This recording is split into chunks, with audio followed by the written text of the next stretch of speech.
There's a lot of pressure these days on businesses to use green products, especially instead of plastic. One good example, disposable utensils that go right in the compost pile. Sounds like a great idea. Yeah, however, environmentalists say these knives, spoons, and forks just don't cut it, as Julie Watts of our San Francisco station, KPIX, reports. Diners at this outdoor cafe like more than the food. They also like the cutlery. I think it's great. It's actually a nicer texture. Doesn't taste as plasticky. Even better, the sign says it's compostable. This is what happens after going through a 60 to 90-day composting process. San Francisco Zero Waste Coordinator Jack Macy says these pieces of taterware, the same brand and kind used at the cafe, were fished out of a finished compost pile at this facility in Solano County. They're basically intact. And he says they're not the only green utensils not living up to consumer expectations. It's very frustrating. Consumers are being duped. They're naturally confused. There's so much mislabeling. Macy takes issue with the word biodegradable. If it's labeled degradable or biodegradable, those words are really meaningless. That's because environmentalists say everything is biodegradable, given enough time. Some call that kind of labeling greenwashing.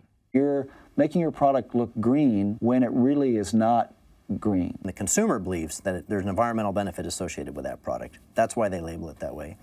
And Scott Smithline of Californians Against Waste says even many utensils certified as compostable by third-party testing aren't breaking down under commercial composting conditions. I'm not really aware of any composter that wants compostable utensils. One reason, So they need to have a certain thickness for function, but that same thickness then acts as a barrier to microbial degradation.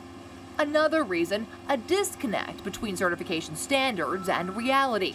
Utensils are certified compostable if tests show they break down within 180 days at a commercial composting operation, but the average commercial composting cycle is less than half that. A study last year in San Diego found none of the 27 certified compostable utensils put through a normal 60-day composting cycle showed any sign of degradation. So why the discrepancy?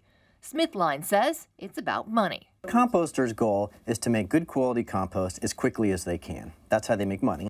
Now, composters say utensils account for just about 1% of all food scrap recycling, not enough to warrant changing the system.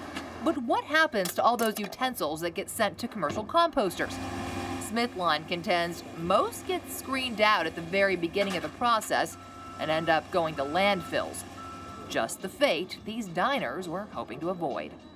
Now, Taterware says its utensils labeled biodegradable will break down in a landfill by 30% over 3 months.